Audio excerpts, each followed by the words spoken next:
এই 125 ফুটের সবচেয়ে বড় দুর্গা দেখতে হলে আপনি আসবেন কিভাবে, সমস্ত তথ্যই থাকছে এই ভিডিওটিতে। বিশ্বের সবচেয়ে বড় দুর্গা প্রতিমা কিন্তু এবার তৈরি হচ্ছে রানাঘাটে। 125 ফুটের দুর্গা হচ্ছে একদম আমার বাড়ির পাশেই, রানাঘাটের কামালপুর অভিযান সংঘ। এই যে দেখতে পাচ্ছেন মায়ের কিন্তু মূর্তি প্রস্তুত হচ্ছে পার্ট পার্ট করে। এত বড় মূর্তি তো আর একবারে হয় না। এই যে নকশা এবং তার কারুকার্য কিন্তু অলরেডি শুরু হয়ে গেছে। আর সত্যি অসাধারণ বিভিন্নভাবে কাজগুলো হচ্ছে, যাচ্ছি দেখছি এই যে এক একটা জায়গায় এক একটা পার্ট তৈরি হচ্ছে। আর এই দেখুন পুরো স্ট্রাকচারটা পুরো নিচে একদম ঢালাই কংক্রিট করে একদম মোবাইলের টাওয়ারের মতন উঠছে। এই যে দেখছেন এটা কিন্তু আসলে এটা প্যান্ডেল বলা চলে না, এর মধ্যে মূর্তিটাকে সেট করা হবে। এটা তো আর এত বড় প্যান্ডেল করা যাবে না, ফাইবারের মূর্তি জলেও ভিজবে না, পুরো কংক্রিট করে দেওয়া হয়েছে। আর এই যে এটা অসুরের মুখ তৈরি হচ্ছে। আর ওই যে ওখানে আর একটা প্রতিমার মূর্তি মুখ হচ্ছে লক্ষ্মী সরস্বতী।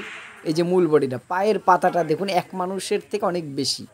গতবার এখানেই 100 ফুটের দুর্গা করার পরিকল্পনা ছিল, আমি সেটাও ভিডিও করেছিলাম, দেখেছেন আপনারা।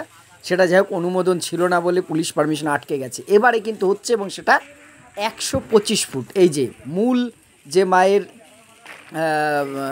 মূর্তিটা, এইটা হচ্ছে মূল। এটা বডিটা এইভাবে শুয়েই কাজ হচ্ছে, এখানে ফাইবারের মূর্তি বিভিন্ন পার্ট হচ্ছে।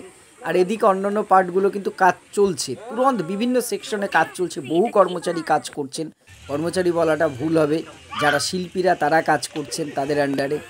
বহু মানুষ এখানে প্রতিদিন দেখতে আসছে। সবচেয়ে ভালো লেগেছে এটা পুরো ঝালাই দিয়ে লোহা দিয়ে যেমনভাবে টাওয়ার তৈরি হয় সেরকমভাবে তৈরি হচ্ছে এটা।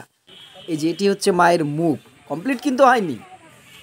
এটাই তো আমার যা দেখলাম মোটামুটি 10-12 ফুটের বেশি হবে, 12-13 ফুটের বেশি হবে শুধু মায়ের মুখটা লম্বায় এইরকম। যাই হোক, আপনারা এই যে আমি দেখছিলাম চারপাশটা ঘুরে, বেশ ভালো লাগলো। আপনারা আসবেন, একটা ঐতিহাসিক মুহূর্তের সাক্ষী থাকতে পারবো আমরা।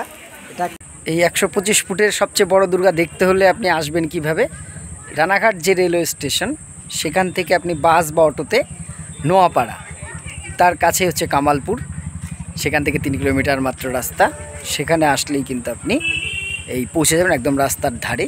রানাঘাট থেকে আসা খুব সুবিধা। এদিক থেকে আপনি কাছে গাংনাপুর রেল স্টেশন বনগা লাইনে, সেখান থেকেও আসতে পারেন, বা বাই রোড যদি আসেন রানাঘাট থেকে এই 12 কিলোমিটার রাস্তা। এখানে কিন্তু এই যে দেখতেই পাচ্ছেন কাজ চলছে। সবাই আসুন, একটা ঐতিহাসিক মুহূর্তের সাক্ষী আমরা সবাই মিলে থাকি।